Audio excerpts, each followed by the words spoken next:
شمالی وزیرستان کے تحصیل چوال کے علاقے گلمیر کوٹ میں گاڑی میں دھماکہ، 11 مزدور جاں بحق 2 زخمی۔ پولیس کے مطابق گاڑی میں سوار 3 مزدور لاپتہ۔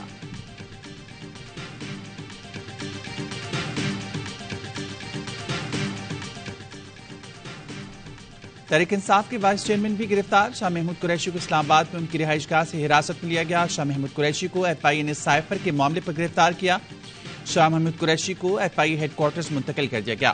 شاہ محمود قریشی کو اس پریس کانفرنس کے فوری بعد گرفتار کیا گیا، جس میں انہوں نے تصدیق کی تھی کہ وہ آسٹریلوی ہائی کمشنر کی دعوت پر گئے۔ وہاں امریکی سفیر بھی موجود تھے، لیکن چیئرمین پی ٹی آئی اور سائفر کے معاملے پر کوئی بات نہیں ہوئی۔ Vice chairman P T I نے الیکشن میں تاخیر اور سی سی آئی کے فیصلوں کو سپریم کورٹ میں چیلنج کرنے کا اعلان کیا تھا۔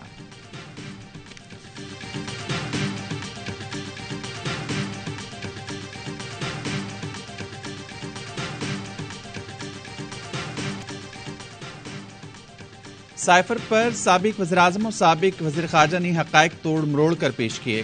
مذموم مقاصد کی تکمیل کے لیے سائفر کے مندرجات کے غلط استعمال کی سازش کی گئی۔ سابق وزیراعظم اور سابق وزیر خارجہ نے ریاستی مفادات کو خطرے میں ڈالا۔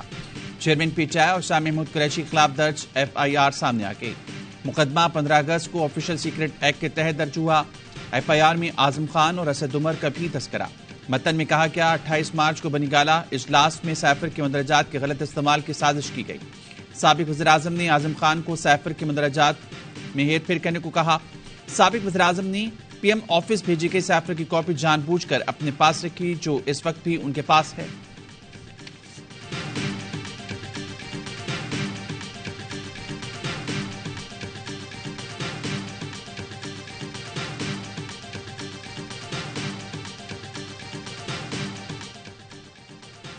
شاہ محمود قریشی کو سائفر معاملے میں گرفتار کیا گیا۔ شاہ محمود قریشی کو ایف آئی نے گرفتار کیا۔ شاہ محمود قریشی سائفر کیس میں نامزد تھے۔ نگراں وزیر داخلہ سرفراز بگٹی کہتے ہیں سائفر کیس میں نامزد تمام افراد کو گرفتار کیا جائے گا۔ نجی چینل کو انٹرویو میں کہا 9 مئی کے ذمہ داروں کو کیفے کردار تک پہنچانے پر فوکس رکھیں گے۔ ریاست پر حملہ کرنے والے کسی رعایت کے مستحق نہیں ہیں۔ ایک سوال پر کہا فوجی تنصیبات اور فوج پر حملہ کرنے والوں کے کیس ملٹی کورٹس میں چلیں گے۔ حملہ کب ہوا؟ آپ کہاں تھے؟ فوری ایکشن کیوں نہیں لیا؟ آئیں بائیں شائیں نہ کریں، جواب دیں۔ نامزد چیف جسٹس قاضی فائز عیسیٰ نے سی پی او کی کلاس لے لی۔ متاثرہ علاقے کے دورے پر کہا پولیس کی ناقص کارکردگی نقصان کی وجہ بنی۔ واقعے کے وقت یہاں تعینات افسران ہی تفتیش کر رہے ہیں۔ عجیب بات ہے، قاضی فائز عیسیٰ نے کرسچن کالونی میں جلائے گئے چرچ اور گھروں کا جائزہ لیا۔ کہا جڑاوالا میں پاکستان کا آئین پامال ہوا، یہ سنگین غداری ہے۔ حملہ کرنے والوں نے قرآن کے احکامات کی خلاف ورزی کی۔ دوسرے مذاہب کی عبادت گاہوں کی حفاظت ہر مسلمان کا فرض ہے۔ مذہبی جذبات کو مجروح کرنے کی سزا 10 سال قید اور جرمانہ ہے۔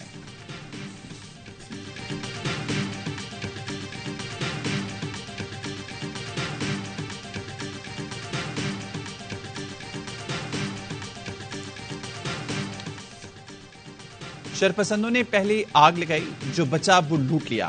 بیٹی کے لیے جمع کیا گیا جہیز بھی لوٹ گئے۔ متاثرہ خاتون کے دہائی یونس مسیح نے بھی بیٹیوں کے لیے جہیز جمع کر رکھا تھا۔ بلوائیوں نے سب کچھ ختم کر دیا۔ شرپسندوں نے آگ لگائی، مقامی مسلمانوں نے جان بچائی۔ بتایا جلتی ہوئی آگ میں سے لوگوں کو نکالا۔ سامان نہ بچا سکے لیکن جان بچانے میں جان لگا دی۔ جڑاوالا کی اجڑی بستی میں بحالی کا کام شروع۔ امدادی کاموں میں مسلمان پیش پیش۔ مقامی تاجر نے اپنی طرف سے 1 لاکھ روپے عطیہ کیے۔ متاثرین میں کھانا بھی تقسیم کیا گیا۔ علاقے میں گیس اور بجلی بحال کر دی گئی۔ 5 گرجا گھروں کی تعمیر بھی جاری۔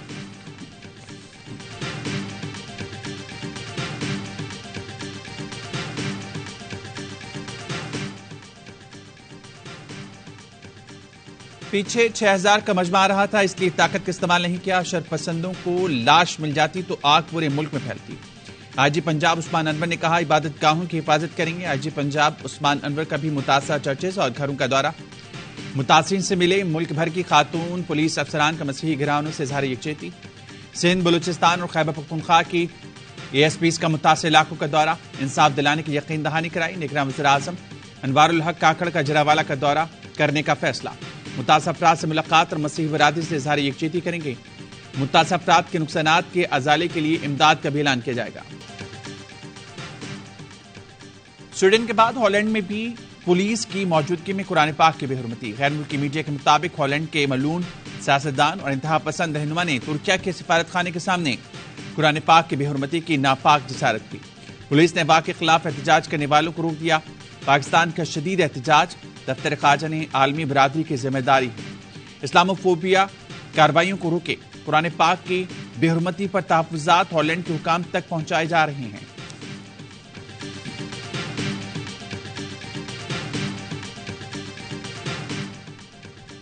سابق وزیراعظم شہباز شریف کی آج لاہور سے لندن روانگی متوقع۔ ذرائع کا کہنا ہے مریم اورنگزیب بھی شہباز شریف کے ہمراہ ہوں گی۔ لندن میں موجود سابق وفاقی وزراء بھی ملاقاتوں میں شریک ہوں گے۔ نواز شریف نے نون لیگ لاہور کی قیادت کو بھی لندن طلب کر لیا۔ سیف الملوک کھوکھر اور صدر یوتھ ونگ لاہور ملک فیصل بھی آج لندن روانہ ہوں گے۔ ملاقاتوں میں نواز شریف کی وطن واپسی کے حوالے سے نون لیگ کی لیگل ٹیم کی شرکت بھی متوقع۔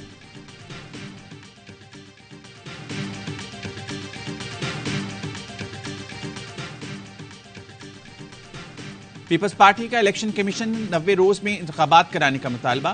شہری رحمان کہتی ہیں الیکشن کمیشن اپنے فیصلے اور جاری کردہ شیڈول پر نظر ثانی کرے۔ ہم نے نئی مردم شماری کی بنیاد پر عام انتخابات کرانے پر رضامندی ظاہر کی۔ اس بات پر اتفاق کیا گیا تھا کہ موجودہ نشستیں تبدیل نہیں ہوں گی۔ انتخابات میں تاخیر سیاسی غیر یقینی اور عدم استحکام کا باعث بنے گا۔ خیبر پختونخوا بار کونسل کا انتخابات میں تاخیر پر تحفظات کا اظہار۔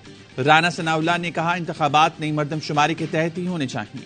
اس کے لیے انتخابات 100 دن یا 90 دن آگے لے جائیں تو کوئی قیامت نہیں آ جائے گی۔ پیپلز پارٹی نے حساب لگا لیا ہے، نئی مردم شماری میں اندرون سندھ کی سیٹیں کم اور کراچی کی سیٹ بڑھ رہی ہیں۔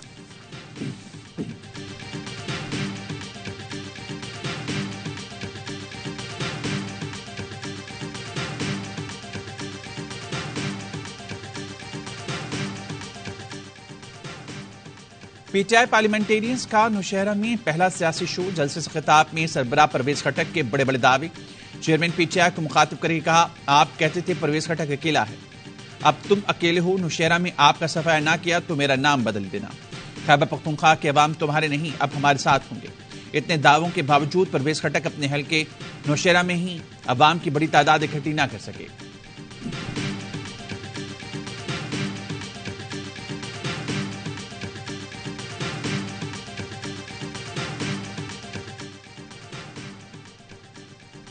سندھ کی 10 رکنی نگراں کابینہ نے حلف اٹھا لیا۔ گورنر کامران ٹیسوری نے نگراں وزراء سے حلف لیا۔ بریگیڈیئر ریٹائر حارث نواز کو محکمہ داخلہ اور جیل کا قلمدان دیا گیا۔ ایشور لال کو محکمہ آبپاشی سندھ کا قلمدان سونپا گیا۔ مبین جمانی کو محکمہ بلدیات، ٹاؤن پلاننگ اور یونس آغا کو محکمہ فائنانس، پلاننگ، ڈیولپمنٹ اور ریونیو کا قلمدان دیا گیا۔ ڈاکٹر سعد نیاز کو محکمہ صحت اور بہبود آبادی، خدا بخش مری کو mines and minerals, barrister Umar Soomro کو محکمہ قانون، مذہبی امور اور انسانی حقوق کا قلمدان دیا گیا۔ ڈاکٹر رانا حسین کو محکمہ تعلیم اور ترقی نسواں، ڈاکٹر جنید علی شاہ کو یوتھ اسپورٹس اور ثقافت کا قلمدان دیا گیا۔ ارشد ولی محمد سیاحت اور ماحولیات کے نگراں وزیر بنائے گئے ہیں۔ نگراں حکومت آتے ہی بڑی تبدیلی، آئی جی پولیس غلام نبی مومن کو عہدے سے ہٹا دیا گیا۔ پنجاب پولیس نے افسر رفت مختار آئی جی سندھ تعینات کر دی۔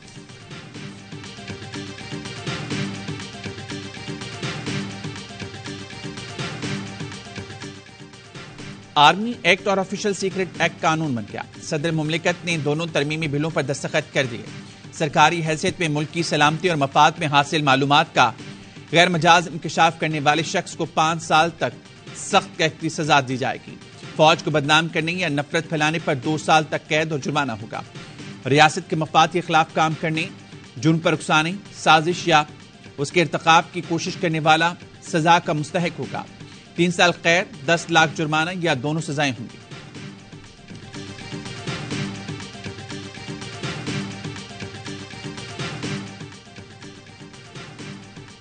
پریکٹس اینڈ پروسیجر ایکٹ کے تحت 3 رکنی کمیٹی بینچز تشکیل دینے کی مجاز ہے۔ 16 مئی کی سماعت سے قبل بھی چیف جسٹس کو بینچ پر تحفظات سے آگاہ کیا۔